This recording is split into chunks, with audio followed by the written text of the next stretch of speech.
Bonjour à tous, bonjour. Alors j'attends un peu les derniers connectés. Ça commence à monter un petit peu. Bonjour, bonjour. Oui, moi aussi. Enfin, je ne vous vois pas, mais j'imagine que ça fait plaisir de pouvoir mettre un visage. J'ai des clients anciens, de nouveaux. Bonjour à tous. Bonjour, bonjour. Ça monte encore un peu. On va attendre une petite seconde. Vous êtes ponctuel, hein? Non. Non, je ne suis pas aux Caraïbes. C'est simplement une bonne ambiance chez mariage.net. Ok, bon, on va commencer. Donc déjà pour me présenter, donc moi je suis Martin Debost, je suis responsable commercial, donc je suis manager commercial dans l'équipe photo-vidéo donc chez Mariage.net en France. Je travaille chez Mariage.net depuis 4 ans maintenant. Et donc je vais vous faire maintenant une petite présentation donc, sur les 10 commandements d'une négociation. D'accord? Donc on va commencer d'abord par le temps qui doit être consacré à la vente. Donc, dans la vente, comme vous pouvez voir sur cette pyramide, on a 40% qui vont être concentrés sur négocier et clôturer. Alors, ça veut dire quoi négocier? Je pense que tout le monde connaît ce terme, mais surtout, le négociation, ça va être un échange d'intérêts, de positions. On verra un peu plus tard tous ces différents concepts, mais qui va donc normalement amener sur un accord. D'accord? Donc, cet accord, ça va être la clôture, ce que j'ai mis dans la pyramide. Mais une fois qu'on a essayé, qu'on a tenté d'échanger sur ces différents intérêts, sur ces différentes propositions, on va essayer de trouver des solutions. D'accord? Donc, trouver des solutions pour essayer d'arriver toujours dans l'objectif d'arriver à un parti qui va satisfaire les deux négociants. Donc, pour ça, on va devoir savoir et essayer d'avoir et d'interroger sur les besoins. Donc, ça veut dire poser des questions, savoir comment faire, où est-ce qu'on peut trouver un centre d'intérêt commun, etc. Et puis enfin, on va arriver sur le sommet de la pyramide que vous voyez et qui est donc l'accord final.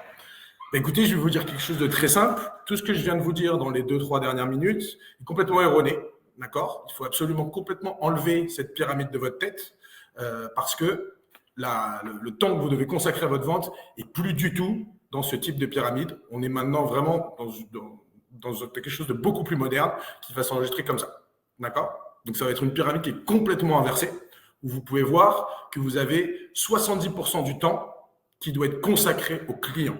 D'accord? Quand j'explique ça, ça veut dire que vous avez 40% du temps déjà, dès le départ, qui va devoir être focalisé sur le client, d'accord? Sur concorder. Concorder, ça veut dire quoi? Ça veut dire essayer de commencer à échanger, de pouvoir mettre à l'aise la personne que vous avez en face de vous, lui poser des questions qui ne sont pas encore d'ordre professionnel, d'ordre tarifaire, d'ordre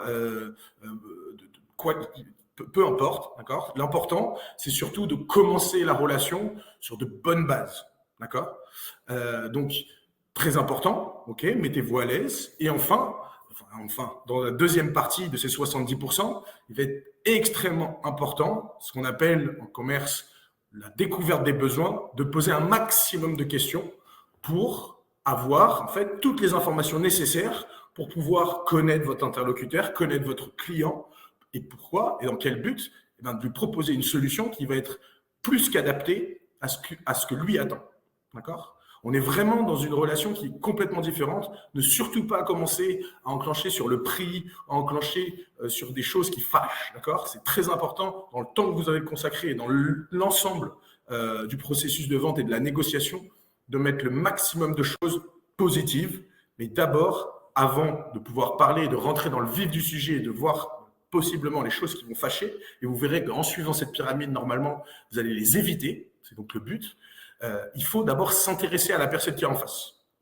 Une fois que vous avez posé toutes ces questions, donc ça peut être, je vais prendre un exemple de si on est dans une relation de prestataire de mariage avec des mariés, ça va être, eh bien, depuis quand vous êtes demandé en mariage, quel prestataire vous avez réservé, combien d'invités vous êtes, est-ce que vous avez déjà vu d'autres concurrents qui proposent les mêmes prestations que moi, combien est votre budget, c'est important aussi d'en parler, mais simplement de savoir à qui on a affaire, quel type de budget, voir un petit peu les marges d'avance, les marges de manœuvre que vous pouvez avoir, tous les types de questions qui pourront vous être utiles pour proposer une solution et essayer d'avoir un accord qui va être le plus et avoir le plus de choses en commun possible et satisfaire le plus les deux parties. D'accord ? Une fois que vous avez proposé ces solutions, évidemment, les solutions que vous allez proposer, malgré le fait que vous avez fait toute cette interrogation et demandé les besoins, il y aura forcément un petit peu de négociation. C'est normal, on est quand même dans une relation commerciale, on va parler d'argent. Je prends l'exemple parce qu'on parle quand même de mariage. Vous êtes aussi face à des gens qui ont un budget à gérer, qui ne sont pas normalement habitués à gérer un tel budget pour un tel événement. Donc forcément qu'il va y avoir de la méfiance. Donc, une nouvelle fois, et j'insiste, et je vais insister pendant ce webinaire de nombreuses fois là-dessus, pensez que les gens doivent être rassurés, d'accord ? Donc, dans la négociation, restez calme et mettez-les bien à l'aise, d'accord ? Le but, en fait, de toute cette pyramide, c'est de retirer ce qu'on appelle les objections, c'est-à-dire ce que les gens vont pouvoir objecter, vont pouvoir trouver de négatif. Une fois que vous avez réussi à suivre bien ce processus et cette pyramide, vous verrez que naturellement, l'accord va naître. Donc la négociation commerciale, pour être utile, d'accord, elle va devoir avoir plusieurs composantes. Donc d'abord, elle doit conduire à un accord qui est raisonnable.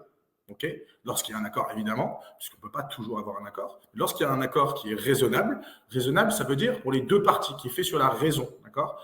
Je vais beaucoup répéter ça pendant le webinaire, mais c'est très important de pouvoir avoir un accord et d'être toujours dans cette optique de satisfaire les intérêts que moi, je vais devoir défendre, mais aussi de prendre en considération l'ensemble des intérêts de la partie avec laquelle je suis en train de négocier. D'accord ?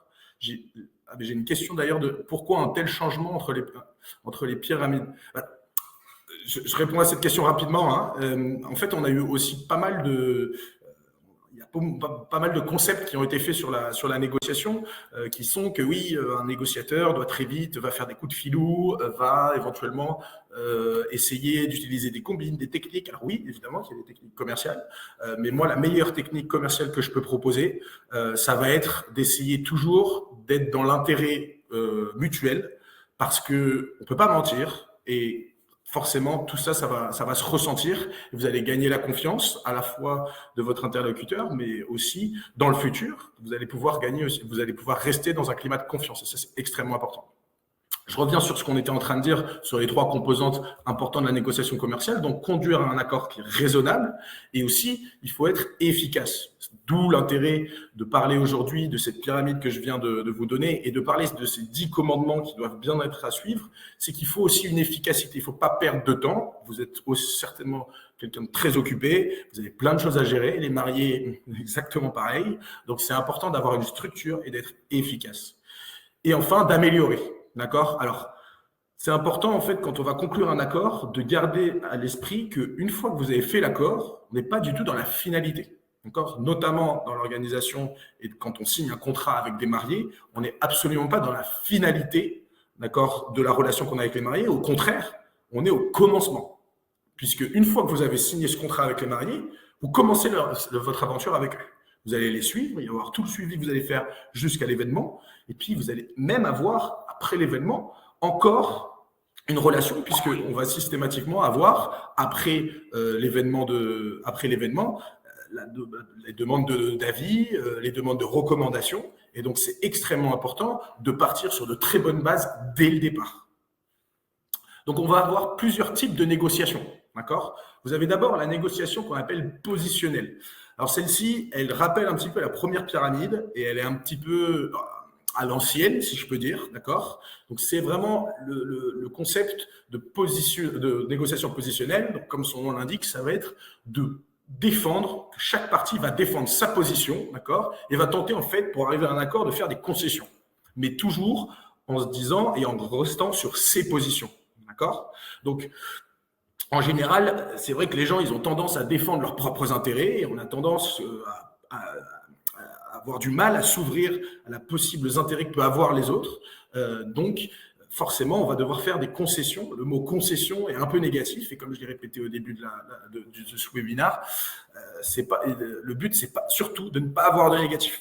D'accord ? Donc, Vous avez la méthode douce, donc cette-là, elle est assez classique. Vous êtes en négociation et puis pour gagner du temps, pour éviter les conflits, eh bien en fait, vous allez faire des concessions mais qui sont trop importantes, d'accord? Vous, votre but, c'est vite de trouver un accord. Au moins, on évite la confrontation, on fait les choses un petit peu rapidement et puis en fait, à la fin de la négociation, on se rend compte que l'accord n'est pas du tout à notre avantage et qu'on n'y trouve pas du tout notre compte.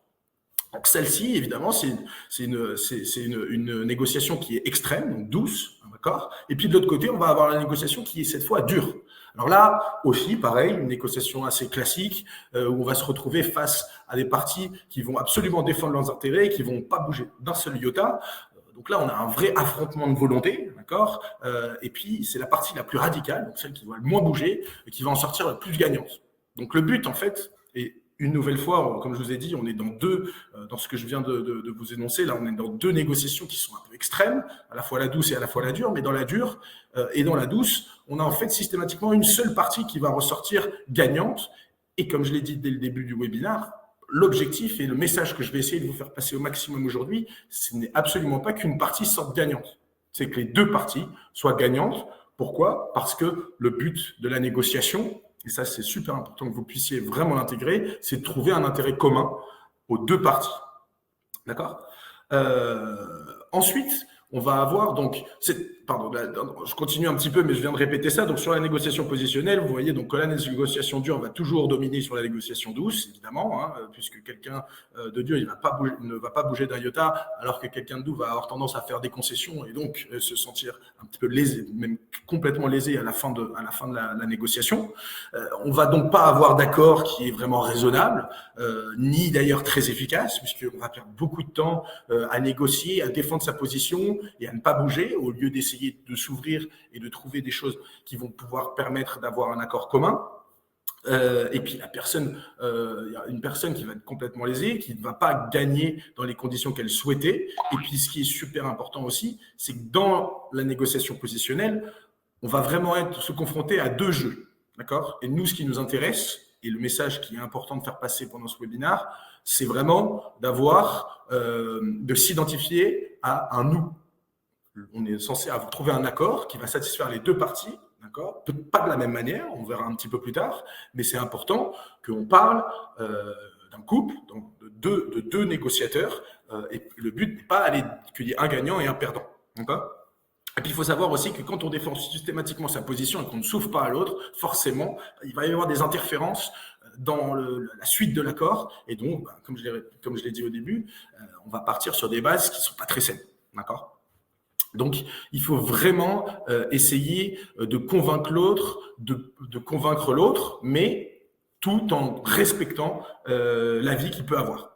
Donc, cette fois, on va passer sur une négociation qui est un petit peu plus et qui est beaucoup plus moderne, d'accord, et qui va donc pouvoir s'ouvrir à l'autre, d'accord. Donc, le but, ça va être de trouver une solution qui est fondée sur les avantages, d'accord.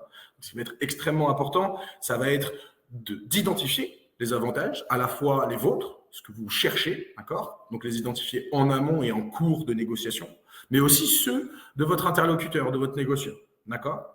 Donc, comme on dit, comme au contraire de la négociation positionnelle, on ne va pas uniquement se focaliser sur les siennes, d'accord. Le but, c'est de trouver le meilleur résultat possible dans un contrat commercial, ok.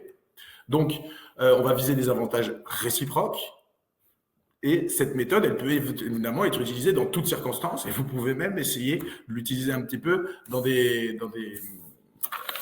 peut-être dans des situations personnelles, et vous verrez que peut-être ça vous rendra quelques services.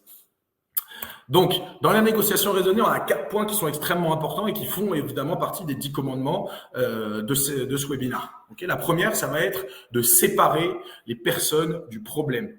D'accord? Je vais vous expliquer un petit peu plus en profondeur tout ça. Ensuite, le deuxième, ça va être de se concentrer sur les intérêts des deux parties et non sur les positions, comme ce que je viens de vous expliquer dans la première partie sur la négociation positionnelle. Et puis ensuite, on va être d'essayer d'ouvrir un éventail de possibilités pour prendre une décision. D'accord? Essayer vraiment d'avoir une ouverture d'esprit. Et puis enfin, alors ce quatrième point va être plus en cas de solution un petit peu extrême, quand on a du mal à trouver cet accord, mais de trouver en fait une unité de mesure qui est objective, c'est-à-dire qui ne dépend pas des deux parties et qui va donc permettre en fait à la fin de trouver un accord final. Donc, le premier, c'est de séparer les personnes du problème. C'est un exercice qui n'est pas facile, c'est-à-dire que quand on est dans une négociation, on va avoir tendance à prendre la personne de l'autre. Quand je dis la personne de l'autre, ça va être de prendre les émotions, la manière qu'il a de s'exprimer, la position qu'il a, etc. D'accord? Donc ça, c'est extrêmement important de ne surtout pas prendre en considération les personnes, mais de se focaliser sur les problèmes. D'accord? Les problèmes, ça va être pourquoi nous sommes ici en train de négocier et éventuellement trouver un accord ensemble, d'accord? Donc, ce qui est très important dans cette première partie de séparer les personnes du problème, ça va être d'essayer d'abord d'instaurer un vrai climat sain, de comprendre l'autre. Donc, dans l'utilisation de votre vocabulaire, dans la posture que vous allez avoir, dans l'ouverture d'esprit que vous allez montrer, dans le climat de confiance que vous allez instaurer, essayez vraiment de sortir de tous les préconçus que vous pouvez avoir sur une personne, même si notre cerveau humain a tendance à se mettre sur des préconçus, mais aussi garder à l'esprit que la première impression que vous allez laisser, elle va être extrêmement importante et elle va influencer l'ensemble des échanges que vous allez avoir par la suite. Le but, évidemment, c'est de travailler ensemble donc, pour trouver, résoudre en tout cas le problème, d'accord? Et de résoudre le problème ensemble et ne pas s'attaquer. Le deuxième point, donc, pardon, excusez-moi, en résumé, pour vous résumer, donc ne pas traiter les personnes et le problème qu'il s'agissait de la même chose. Occupez-vous du problème et non des personnes. Focalisez sur le problème. Donc, écoutez attentivement, parlez pour être compris, laissez votre interlocuteur discuter, d'accord? Le but, c'est d'avoir une discussion constructive, laissez de s'exprimer sur ses envies, sur les intérêts qu'il souhaite faire ressortir à travers cet accord, et puis vous ensuite vous exprimer, d'accord? Avoir vraiment une discussion constructive pour arriver à chacun aux fins qu'il souhaitait. Ensuite, le deuxième point, ça va être de se concentrer sur les intérêts et non sur les positions. On a parlé de ça. Les positions, c'est très important. Hein. On a chacun une position, on va chacun défendre les valeurs qu'on peut avoir. Mais la conciliation des deux parties, le but, c'est d'avoir une conciliation des deux intérêts. D'accord? Et on peut évidemment trouver plusieurs solutions qui peuvent satisfaire chaque intérêt. D'accord? Je vais vous donner un exemple. Vous êtes sur un accord quasi fait avec des mariés, mais le problème, c'est qu'ils ont déjà, eux, payé beaucoup d'argent à différents prestataires, etc. Et voilà, ils sont d'accord sur le prix, simplement, ils ne peuvent pas payer tout de suite. Donc, la solution qui peut être trouvée et qui peut résoudre et aller dans le sens des intérêts des deux parties, on va pouvoir peut-être, par exemple, trouver un échelonnement de paiement qui va être un peu plus facile pour les mariés et qui va vous permettre, vous, de contracter avec eux. D'accord ? C'est un exemple parmi tant d'autres. Donc, toujours d'essayer de faire un pas pour essayer de marquer des points et de continuer d'avoir une bonne relation et de démarrer dès la bonne relation. D'accord ? Avoir des positions qui sont opposées, ça ne signifie pas qu'on va avoir des intérêts qui sont opposés. Je prends une nouvelle fois un exemple. Dans une entreprise, on va avoir deux positions qui sont complètement opposées, les syndicats et puis le patronat. Alors, ils n'ont absolument rien à voir, mais en revanche, ils ont des intérêts qui sont communs. D'accord ? L'intérêt commun, ça va être le bon fonctionnement de l'entreprise. Comment vont faire ces deux parties qui ont des positions qui sont complètement différentes et opposées, même pour arriver à un intérêt commun? Eh bien, ils vont essayer de discuter et essayer de trouver et de centrer l'ensemble de leurs négociations sur l'intérêt commun et l'intérêt qui est l'intérêt de l'entreprise. Ensuite, donc, on va donc en continuant sur les intérêts et pas sur les positions, d'accord ? Comment est-ce qu'on va pouvoir identifier ces intérêts ? Il faut toujours vous demander pourquoi. Mettez-vous à la place du client ou demandez-lui directement pourquoi il adopte cette position. On l'a dit aussi au début du webinaire, c'est extrêmement important de savoir et de comprendre la position de l'autre, de savoir pourquoi il défend cette position, quelles sont ses raisons, quelles sont ses justifications, pour pouvoir ensuite vous les adopter et pouvoir ensuite, évidemment lui, vous aussi exprimer les positions que vous avez, mais ensuite pour que chacune des deux parties puisse identifier et ensuite à la fin trouver l'accord commun. D'accord ? Donc parlez de vos intérêts, expliquez-les. Montrez aussi, et ça c'est très important, montrez que vous appréciez les intérêts de l'autre partie. D'accord? Ça montre une nouvelle fois un pas vers l'autre. Alors j'insiste peut-être beaucoup sur faire les pas vers l'autre, etc. Mais vous verrez que dans une négociation, c'est le point central et c'est ce qui va vous permettre de marquer des points et de satisfaire et de séduire, on peut dire, la partie avec laquelle vous êtes en train de négocier. D'accord? Enfin, le point numéro 3, il est aussi extrêmement important, ça va être d'offrir un éventail de possibilités avant de prendre une décision. D'accord? Donc, quand vous êtes dans une négociation commerciale, ce qui va être intéressant, ça va éventuellement de commencer de faire une sorte de brainstorming avec l'autre partie, en essayant d'enlever tous les concepts et toutes les contraintes. D'accord? On enlève les contraintes financières, on va enlever les contraintes d'agenda quand on est dans l'organisation d'un mariage, et on va essayer de penser et de réfléchir à comment en fait on va pouvoir travailler ensemble. Je vais prendre un exemple. Si je suis photographe de mariage, je vais me retrouver face à des mariés. Le brainstorming, il va être sur comment on va pouvoir allier à la fois tout ce que vous souhaitez avec tout ce que moi je peux vous proposer. Donc voilà, moi je peux vous proposer tel style de photo, j'ai éventuellement la possibilité de vous mettre un drone, etc. Et je ne vais absolument pas prendre en compte toutes les contraintes qui peuvent intervenir. Ça permet en fait de découvrir un petit peu et complètement les envies de l'autre, en faire émerger d'autres. Et puis, ça permet surtout de créer aussi une complicité qui va voir si on est sur la même longueur d'onde et si on va être amené à travailler ensemble. Donc ça, extrêmement important de pouvoir échanger et d'avoir un vrai brainstorming sur les idées et d'explorer sans censure toutes les possibilités que vous pouvez avoir entre vous. Enfin, on va avoir la quatrième qui va être d'insister, alors ça, d'insister sur que les résultats soient basés sur une unité de mesure objective. Alors ça va être éventuellement quand on va être en manque de solution. D'accord? On est, oui, plus ou moins sur un accord, mais malheureusement, il y a toujours un petit point qui fait hésiter. Donc là, on va devoir se baser sur des choses qui sont un petit peu supérieures aux deux parties. Donc, on va pouvoir, par exemple, j'ai mis des exemples là dans la présentation, qui pourraient être donc un article de loi ou notre exemple qui va vraiment être intéressant, ça va être d'intégrer une clause dans le contrat que vous avez, une clause spécifique que vous demandent les mariés et sur lesquelles vous êtes d'accord pour intégrer dans la clause et donc de mettre en pratique le jour du mariage.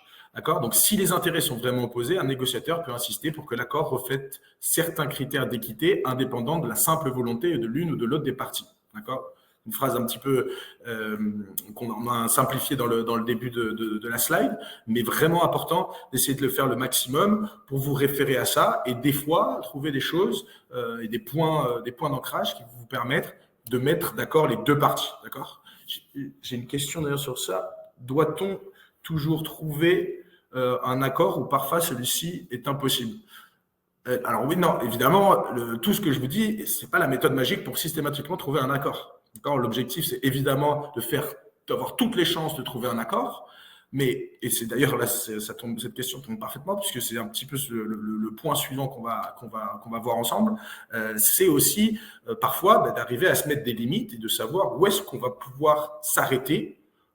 Parce que, en fait, l'intérêt qu'on veut avoir, non pas la position, mais l'intérêt qu'on veut sortir de l'accord, il est plus dans nos corps. On va plus être satisfait avec l'accord qui va sortir. Et donc, forcément, il faut identifier absolument, pour bien répondre à cette question, il faut absolument que vous sachiez où sont ces limites.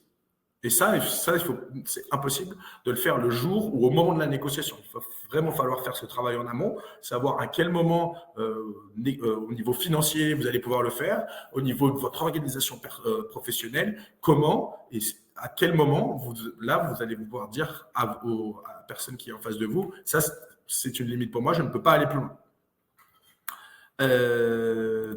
Donc, comment est-ce qu'on fait quand on a une personne en face qui est plus forte?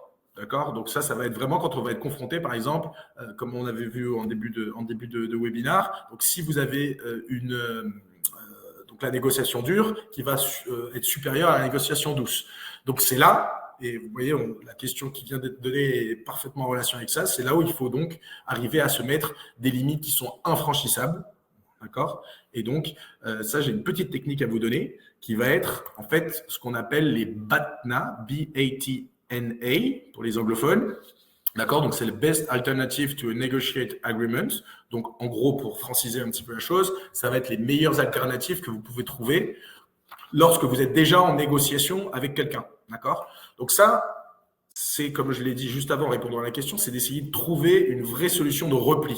D'accord? C'est-à-dire que quand lorsque vous êtes dans un accord, ça va être le dernier recours auquel vous allez pouvoir c'est le dernier recours que vous allez pouvoir utiliser, d'accord, pour sortir plus ou moins gagnant de cette négociation, ou gagnant, ou en tout cas arriver à trouver un accord, d'accord. Donc cette négociation et ce BATNA, d'accord, ce dernier recours, il doit être identifié, ok, et de toute façon, il ne vous permettra pas de sortir de la meilleure des façons de cet accord.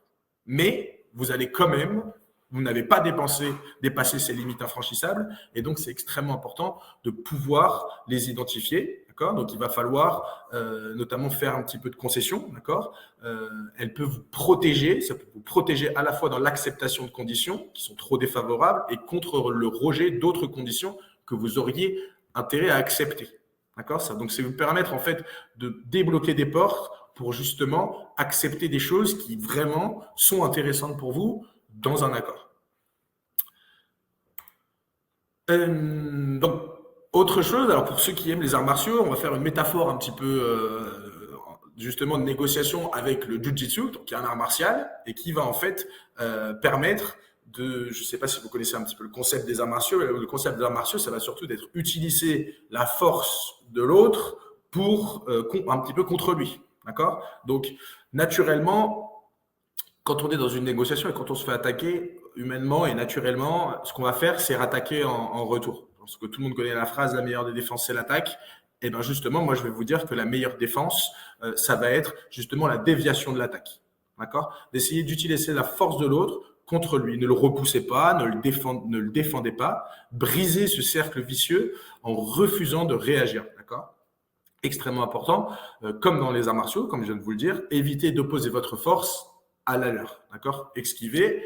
Continuez à poser des questions, essayez de comprendre pourquoi il y a cette attaque, pourquoi est-ce que cette personne et l'autre partie défend ce point de vue, pour ensuite essayer de pouvoir y répondre. Je vais vous donner un exemple, et c'est notamment, je pense souvent, une des objections principales qu'on va vous dire, et la négociation s'est bien passée, mais lorsqu'on arrive au moment du prix, et ben malheureusement, on va se faire attaquer. On va se faire attaquer parce que le prix n'est pas compris, etc. Donc, on peut se faire attaquer sur ses idées. Pourquoi est-ce qu'on met ce prix-là? Donc, c'est important, en fait, d'utiliser tous les arguments qui vont être donnés par la partie, non pas adverse, mais par la partie opposée, pour pouvoir justifier l'ensemble de vos tarifs. Exprimer que vous avez telle expérience, que votre matériel va vous coûter tant, que vous êtes tellement demandé que c'est vrai qu'il y a une loi d'offre et la demande qui est forcément à marcher, la loi du marché aussi, selon l'endroit où vous êtes situé. Mais c'est très important de pouvoir utiliser les attaques et les arguments que va pouvoir dire l'autre partie en votre faveur, d'accord? Donc, d'essayer de vraiment vous permettre, en fait, non pas de vous justifier, mais d'expliquer. Et d'autres techniques qui peuvent être aussi très intéressantes, ce serait systématiquement reformuler, d'accord, toutes les attaques ou tous les arguments qui vont aller à votre rencontre. D'accord? Ça, c'est très important. Si quelqu'un vous le dit quelque chose, reformulez. Donc, si je comprends bien, vous êtes en train de me dire que je ne pourrais pas, que vous n'êtes pas prêt à accepter tel type de tarifs parce que, et au moins ça permet aussi à la partie en face de se rendre aussi compte de ce qu'elle peut dire, puisqu'on peut des fois aussi dire des choses par rapport à ses émotions qui vont un peu être un peu différentes de nos pensées. Donc, vous voyez que donc, il y a différentes attaques qui peuvent être faites. Donc, vous pouvez avoir des attaques sur leur position, clairement critiquer la position. Donc, c'est-à-dire que on va dire que non, votre position est mauvaise, vous n'avez pas à la faire. Donc, cette fois, il faut surtout, et comme je viens de le dire, d'essayer d'examiner ce qui justifie la position de l'autre, au lieu de plutôt l'attaquer sur sa position, essayer d'accepter là et essayer de trouver pourquoi votre interlocuteur est en train d'avoir ce type de position. On peut aussi vous attaquer sur vos idées, ok? Ne défendez pas vos idées, essayez de solliciter les critiques, montrer que vous pouvez comprendre, qu'on peut remettre en cause vos idées, mais l'objectif, une nouvelle fois, c'est pas de débattre sur les idées, c'est toujours et systématiquement d'aller trouver un accord et d'aller chercher ce qui va vous permettre de trouver un accord commun, d'accord? Et après, vous pouvez aussi avoir des attaques qui sont personnelles, notamment quand on est un auto-entrepreneur et on va vraiment donc travaille seul, on va donc pouvoir potentiellement avoir des attaques qui sont directement faites sur sa personne. Gardez votre calme et convertissez une nouvelle fois cette attaque en vous centralisant pas sur votre personne, mais sur le problème. Si une personne vous attaque de manière personnelle, c'est pas contre vous, c'est par rapport au problème, c'est-à-dire que la solution que vous êtes en train de lui formuler ne répond pas au problème que lui a, et donc forcément, il va trouver des arguments pour pouvoir s'en aller, s'extirper, essayer de bien les écouter pour pouvoir ensuite trouver la solution maximale pour répondre toujours à ce problème. Donc, pour faire un petit résumé là, de l'ensemble des 10 commandements de la négociation, d'accord? Donc, chose extrêmement importante, vous avez 70% du temps qui doit être consacré à comprendre les besoins de votre client. Ok? La négociation, une fois que vous avez réussi à comprendre l'intégralité des besoins de votre client, de qui sont-ils, comment veulent-ils agir, la négociation va être bien plus réduite, elle se fera dans de meilleures conditions, sans conflit. D'accord? Une bonne négociation, ça c'est le commandement numéro 2, doit aboutir à un accord qui doit être raisonnable et qui doit être efficace et doit améliorer les relations entre les parties. Gardez toujours à l'esprit que lorsque vous arrivez à votre accord, la relation que vous avez avec votre interlocuteur, avec votre client, vient à peine de commencer. Enfin, le point numéro 3, la négociation positionnelle, donc celle qu'on a expliquée et qu'il ne faut possiblement pas suivre, ne mène qu'à une confrontation.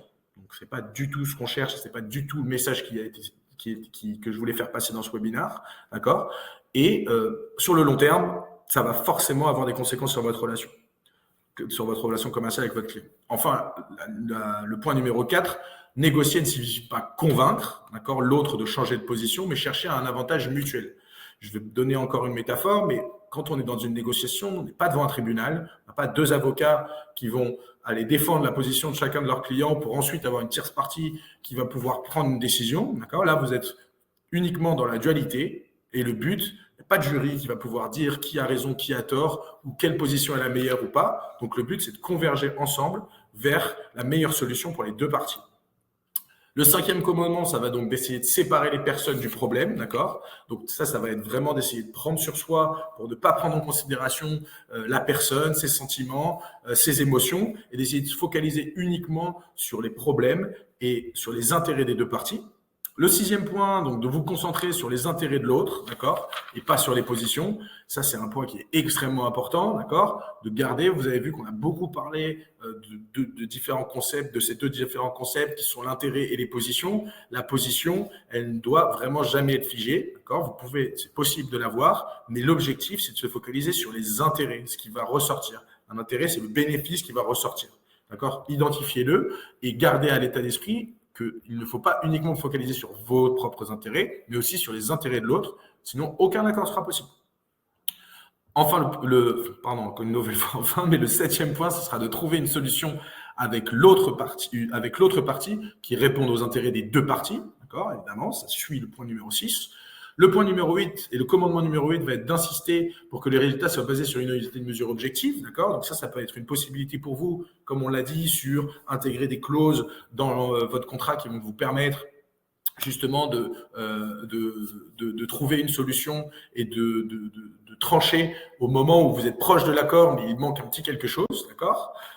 Ensuite, le commandement numéro 9, donc c'est la technique que je vous ai donnée, donc c'est les dernières solutions que vous pouvez avoir, donc avec la best alternative to negotiate agreement.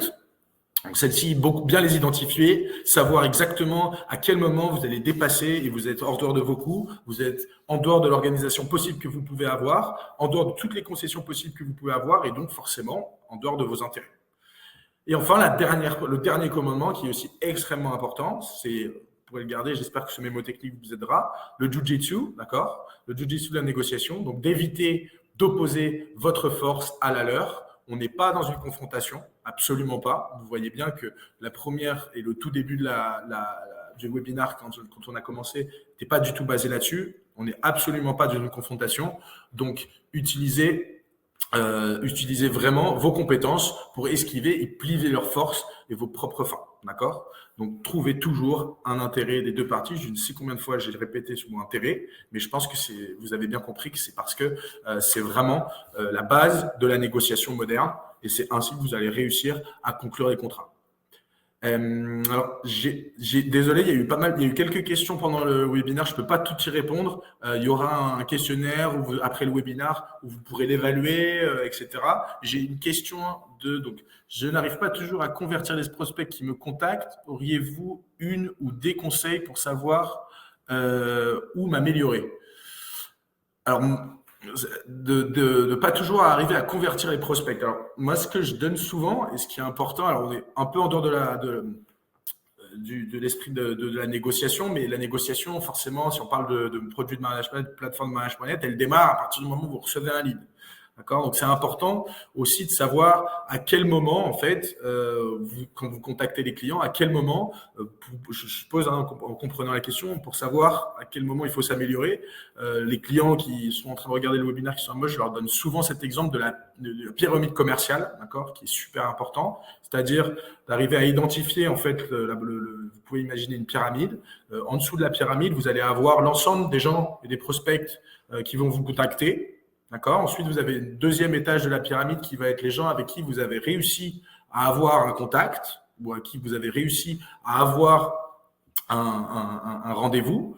Donc, à être clairement dans un esprit de négociation. Et puis, enfin, au sommet de la pyramide, vous allez pouvoir avoir le nombre de prospects que vous avez. D'accord. Donc là, ce qu'il faut, c'est arriver à savoir, en fait, la différente répartition entre la pyramide. Si au départ, vous avez 200 prospects et puis vous arrivez au deuxième étage à avoir 100 personnes qui vous contactent, ben, ça veut dire que dans le moyen de contacter les mariés, etc., vous arrivez et vous avez une bonne technique. Mais si par contre, vous avez une mauvaise dernier étage, ben, ça veut dire que là, lorsque vous rencontrez les gens, là oui, il y a une difficulté dans la négociation, dans la concrétisation. Alors, essayez peut-être de remettre en question la manière que vous avez de parler aux mariés, de présenter votre produit. Vous êtes certainement et possiblement sur une pyramide, la première pyramide qu'on a présentée, plus que sur la deuxième. Donc, peut-être que vous vous centrez un petit peu trop sur vos intérêts et essayez de trouver les intérêts des autres. J'ai aussi une autre question qui est j'ai parfois des difficultés à ce que mes mariés soient d'accord avec le prix que je leur propose. Comment faire pour éviter cela et ainsi éviter une négociation trop pouleuse? Alors, moi, ce que je conseille toujours, quand on a un prix et quand on a une difficulté, puisque je pense que c'est la principale objection, ça va être le tarif, c'est déjà d'assumer complètement son tarif, d'accord? Normalement, votre tarif est censé être très bien travaillé. C'est-à-dire que vous devez, si vous fixez un tarif pour votre prestation, il doit être justifié. Vous devez, déjà, évidemment, savoir pourquoi vous avez fixé ce tarif et le justifier. Il faut absolument l'assumer, donc, et soyez transparent avec la personne qui est en face de vous et qui, du coup, met une objection face à votre tarif.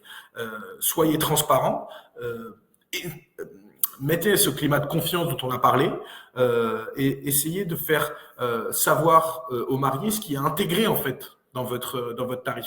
Votre expérience, le matériel que vous avez, comme on a dit, de demande du marché, etc.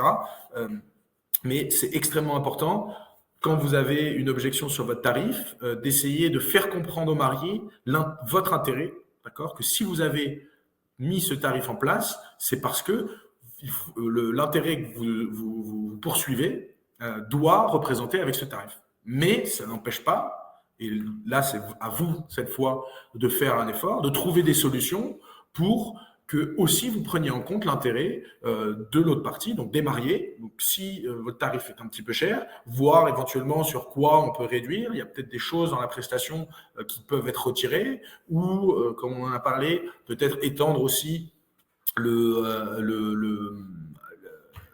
la financiation. Mais voilà, assumer le tarif à fond Mais par contre, essayez aussi de trouver peut-être et de vous intéresser en tout cas à l'intérêt de la personne qui est en face pour réussir à les convaincre de vous choisir vous et pas une autre personne. Et écoutez, en tout cas, c'était un plaisir de faire ce webinaire. Comme je vous l'ai dit, vous allez recevoir un petit questionnaire après le webinaire où vous pourrez l'évaluer. Merci d'avoir été encore une nouvelle fois si nombreux. Et puis j'espère vous revoir très vite, que ce soit en relation commerciale ou peut-être dans d'autres webinaires. Voilà, à très bientôt.